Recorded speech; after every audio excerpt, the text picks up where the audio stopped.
इसलिए अब सबको अगर पढ़वाएंगे तभी ना इसका होगा। अगर लड़की पढ़ जाएगी तो जानते हैं लड़का और लड़की का जो होता है शादी, तो लड़कवा तो रोज लड़किया के साथ रतवा में सुतवे न करता है, तो रतवा में सुतता है तो सुतता है तो उसी में रहता है पनिया भी, इसमें भी। उसी समय लड़की जो है कहती है कि ठीक है रात में करो, लेकिन अपना जो तुम लगे तो निकाल के बाहर फेंक दो। अरे सुनिए, तो यही करके सुना लड़की सब अब सबको समझा रही है। मेरे व्हाट्सएप पे मैं खुद ये चीज फील कर रही हूँ। मेरे साथ मेरी फ्रेंड पूछती हैं कि क्या तुम एजुकेटेड हो, तो उसका वो तरीका ये नहीं था कि मैं एजुकेटेड हूँ या नहीं हूँ, उसका कहने वो ताने मार रही हैं। वो सिर्फ बिहार की ही बात नहीं, मेरी फ्रेंड बाहर से हैं। नमस्कार, मैं हूं शशि तोमर, आप देख रहे हैं बिहारी आवाज। हमारे साथ रालोजदा की पार्टी वर्कर हैं विष्णुप्रिया जी और सोनम जी। नीतीश कुमार का विधानसभा में और विधान परिषद में महिलाओं के एजुकेशन को लेके जिस तरह के बयान आया था, उससे पूरे देश में महिलाओं के प्रति रोष है, महिलाओं को नीतीश कुमार के प्रति रोष है और लोग अलग अलग तरीके से भावनाएं व्यक्त कर रहे हैं। कोई सोशल मीडिया पे जा रहा है, कोई उसके लिए वीडियो बना रहे हैं, कोई धरना पे बैठ गया, कोई कहीं, कोई जिसका जो माध्यम मिल रहा है उसका विरोध कर रहे हैं। ये भी यहाँ पे विरोध करने के लिए ही हैं और हम इनके साथ बैठे हैं बात करने के लिए कि आखिर कहाँ गलती रह गई नीतीश कुमार की। मैडम जी बहुत बहुत धन्यवाद। सबसे पहले आपका बहुत आभार प्रकट करती हूँ कि आपने हमारी बातों को सुनने के लिए यहाँ तक आए, इतनी दूर आए। और जी हाँ, हम लोग बहुत आहत हैं माननीय मुख्यमंत्री के द्वारा इस तरह से बातों को जो उन्होंने रखा है। इससे सीधे तौर पे ये साबित हो रहा है कि अब वो सिर्फ एजुकेशन इसीलिए दिए हैं महिलाओं को, उनकी बातों से ये जाहिर हो रहा है कि उन्होंने एजुकेशन सिर्फ इसीलिए दिया है कि आने वाले टाइम पे आप अपने शादी के बाद आपको सिर्फ कैसे फैमिली को कंट्रोल करना है, उसका विस्तार रूप से जो विवरण दिया है उन्होंने, उससे साफ झलकता है कि बस एजुकेशन का बस यही तरीका है। एजुकेशन दिया है मैंने कि ताकि आप लोग फैमिली के साथ किस तरह से प्लानिंग कर सकते हैं। तो ये बहुत ये तो मैं बहुत छुपे हुए शब्दों से अपनी बातों को रख रही हूँ। जिस तरह से उन्होंने ओपनली बात को रखा है वो बहुत ही ज्यादा निंदनीय है। वो कहीं से भी उनको मुख्यमंत्री के पद पर आसन होकर के ये शब्द को रखना ही नहीं चाहिए, क्योंकि वो उन्होंने अपनी बात को सदन में रखा और एक बार नहीं, उन्होंने दो बार इस बात को बोला है। तो इससे ये नहीं साबित होता है कि वो माइंड को डेडिकेटेड थे कि हाँ हमें इस तरह से बात को रखना है, जबकि उस पद पे हैं आसीन, तो उनको ये मर्यादित शब्दों का ही प्रयोग करना चाहिए। और जब वो आम पब्लिक की तरह बात करते हैं, ये तो कोई भी अशिक्षित लोग बात करते हैं जिस तरह से उन्होंने अपनी बात को रखा है। मैं बहुत ज्यादा शर्मिंदा हूं, मैं क्या बोलूं, बहुत ज्यादा शर्मिंदगी की बात है ये। नीतीश कुमार की बातों पे उन्होंने जो सदन में बात रखा, बात तो रखने का जो एजुकेशन का जो है, शायद जो बात बोला वो शायद सत्य ही है, लेकिन रखने का तरीका शायद गलत होगा। ऐसा महिलाओं बहुत गलत, वो अपना दिमागी संतुलन सही में खो बैठे हैं और उनको दिमागी संतुलन खो बैठे हैं, इसकी इलाज उन्हें कराने की बहुत आवश्यकता हो गई है। और वो ये इतना दिन से सत्ता की कुर्सी में वो कई आपे से बाहर हो गए हैं, इसलिए अब उनको सत्ता से उनको अब संन्यास लेनी चाहिए। और वो आगे जो प्रधानमंत्री का जो प्लानिंग कर रहे हैं वो उस क्या कहें उस ओर जाने के वो मुख्यमंत्री के पद की तो दूर की बात है, वो एक आम इलेक्शन में भी खड़े होने की स्थिति में नहीं है, जिस तरह से वो अपनी मानसिक स्थिति खो दिए हैं। मतलब एक छोटे से बातों को लेके उनके मानसिक संतुलन तक की आप बात कर रहे हैं, तो क्या बाकी और तो आगे उन्होंने काम भी अच्छा किया है, आज तो माफी भी मांग लिया है।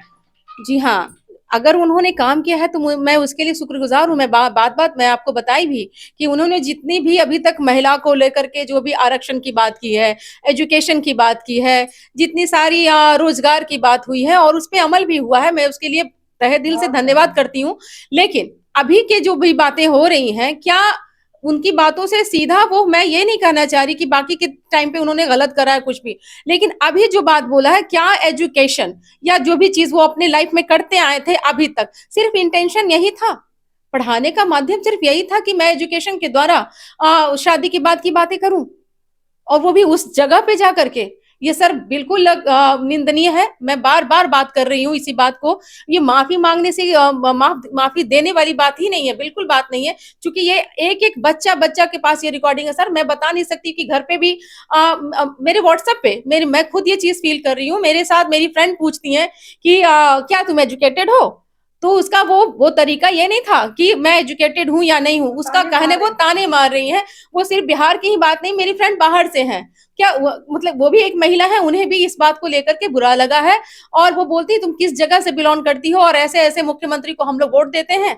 वो उस चीज के काबिल नहीं है सर। मैं उनको कह रही हूँ, बार बार कह रही हूँ कि उन्हें पद से निष्कासित हो जाना चाहिए या फिर इस्तीफा लेनी चाहिए। बिल्कुल बिल्कुल सर। माफी मांगने के बाद भी इतना गुस्सा? सर माफी दिया जाता है जो माफी का योग्य हो। ये गरिमा से बाहर की बातें हैं, ये कहाँ से माफ किया जा सकता है? एक बार नहीं सर, उन्होंने दो बार इस बात को रखा है।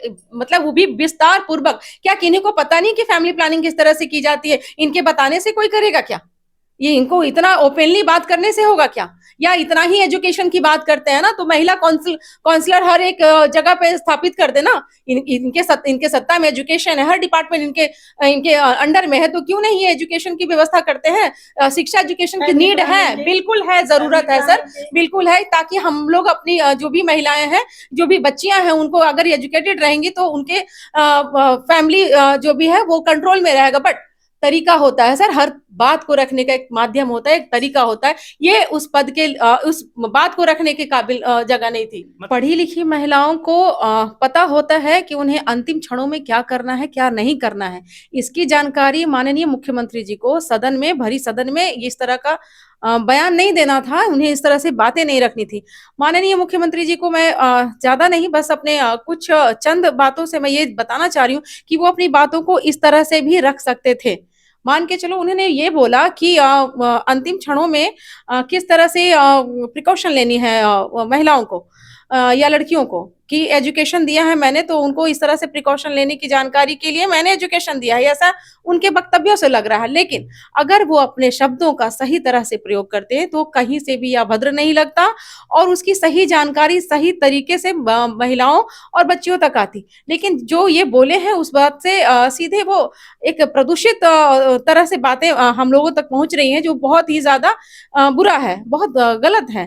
तो एक चीज ये है कि परिवारी नियोजन के तरीकों के बारे में जो उन्होंने बोला है, उसके लिए बहुत सारे माध्यम है जो महिलाओं को ऑलरेडी पता होता है। जो मैरिड वुमेन है उनको पता होता है कि किस तरह से फैमिली नियोजन की तरीके को करना है, उनको मालूम होता है। थर्ड, मैं ये बोलना चाह रही थी कि जिस दिन उन्होंने ये बयान दिया, मंच पे बोला, सदन में बोला कि किस तरह से नियोजन की बात को लेकर के मैं बता रही हूँ आपको कि मैंने ऐसा व्यवस्था किया है कि एजुकेशन के माध्यम से इस तरह से प्रिकॉशन लिया जाता है, ये बात बता रही हूँ मैं। उसी दिन आशा वर्करों पे उन्होंने लाठी चार्ज करवाया, जिनके माथे पे ये जिम्मेदारी थी कि लड़कियों और बच्चियों को किस तरह से प्रेगनेंसी से लेकर के बाकी जो भी उनकी शारीरिक संरचना है उसको लेकर के जानकारी देने का जो काम करती थी, उस वक्त उन पे वो लाठी चार्ज करवा रहे हैं और दूसरे ही पल वो अपने सदन में जाकर के वो तारीफें बटोर रहे हैं कि भाई मैंने एजुकेशन दिया है और इस तरह से काम कर रहे हैं। तो आशा वर्कर की जिम्मेवारी वो खुद उठा लिए हैं विधानसभा में जाकर। तो उनको विधानसभा से अपने मुख्यमंत्री के पद से इस्तीफा देकर आशा वर्कर में ही उनका आशा वर्कर की जिम्मेवारी उनके ऊपर अपने ऊपर उठाकर आशा वर्कर की काम करना चाहिए उनको। मैं एक चीज और बताना चाह रही हूँ कि जिस तरह से वो बता रहे हैं कि कैसे प्रिकॉशन लेना है, ये वो जो भी है महिलाओं को लेकर के, तो क्या उन्होंने अंतिम चरण की जो बात की है, मैं बार बार इस बात को बोल रही हूँ, तो क्या उन्होंने शुरुआती दौर में किस तरह से लड़कियों को प्रिकॉशन लेना है, उनकी जो शारीरिक संरचना है उसको लेकर के किस तरह से स्कूल में जानकारी होनी चाहिए, क्या उन्होंने सैनिटरी पैड की बात की? जो बात हुई थी काफी टाइम पहले कि भाई हर एक स्कूल में बच्चियों को इस तरह की सुविधाएं दी जाएगी, क्या उन्होंने इस कार्यक्रम को सफलतापूर्वक किया? जो अंतिम क्षणों की बात कर रहे हैं, शुरुआत के दौर में तो उन्होंने कुछ किया नहीं और अंतिम क्षणों की बात कर रहे हैं। हम लोग पैड का न्यूज जब आता है तो परिवार के लोगों की नजरें झेप जाती है, लोग इधर उधर हो जाते हैं। वहीं सदन में वो इस तरह की बातें रखते हैं। कितने बड़े मतलब मानसिकता से वो अप हो गए हैं कि वो इस तरह की बातें एकदम ओपनली। हमारा समाज चूंकि अभी भी मर्यादित है, मर्यादित तरीके से हम लोग का रहन सहन है। मैं फॉरेन से बिलोंग नहीं करती हूँ, जहाँ कुछ चीजें यहाँ अभी भी है कि हम लोग तरीके पूर्ण से अपना जीवन यापन करते हैं। वहां पे ऐसे गणमान्य जो पद पे हैं उनको ऐसा बयान देते हैं तो बहुत ज्यादा शर्मिंदा हो रहे हैं हम लोग, सभी महिलाएं शर्मिंदा हैं। इतना ही एजुकेशन की बात है तो हर एक स्कूल में, मैं बार बार बोल रही हूँ, ये भी बात अभी भी बता रही हूँ कि वो एजुकेशन के लिए क्यों नहीं किसी काउंसलर को मुहैया करवा देते हैं। हर एक स्कूल में इस तरह की व्यवस्था करवाए ना। मैं ये क्या कहते हैं, वो जितनी भी बातों को रखे हैं, बोले हैं, वो एकदम ओपन शब्दों में जो बोला है, तो उनको इस तरह से कहने की आवश्यकता ही नहीं होती ना, अगर वो जानकारी काउंसलर के माध्यम से हम लोगों तक पहुंचती तो। मतलब आपकी मांग है जो एजुकेशन नीतीश कुमार जी ने विधानसभा, विधानमंडल में, मतलब विधान परिषद में जो दिया है, उसके लिए उनको खुद नहीं कहना चाहिए, उसके लिए हर स्कूल, कॉलेज और बाकी जगहों पे फीमेल काउंसलर रख लेना चाहिए। ये मेरा मानना है। मतलब इन बातों से परहेज नहीं है, पर नीतीश कुमार जी के बोलने से परहेज है सिर्फ क्या? उनके बोलने से भी परहेज नहीं, उनके लहजे से परहेज है।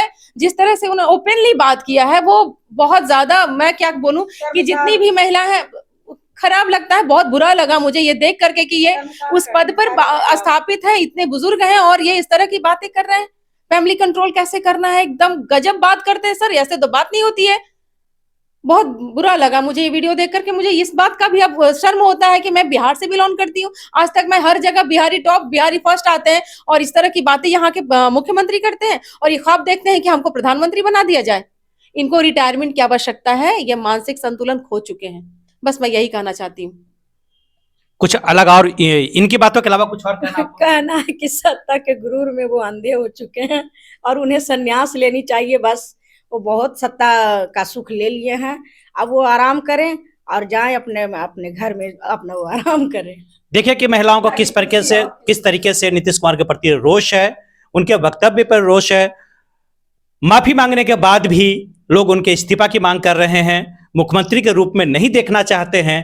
हालांकि बार बार 2 बार मुख्यमंत्री ने सदन में भी माफी मांगा है और बाहर मीडिया में भी आकर माफी मांगा है, उसके बाद भी महिलाओं में गुस्सा शांत होने का नाम नहीं दे रहा है। बिहारी आवाज के लिए शशि उत्तम, पटना।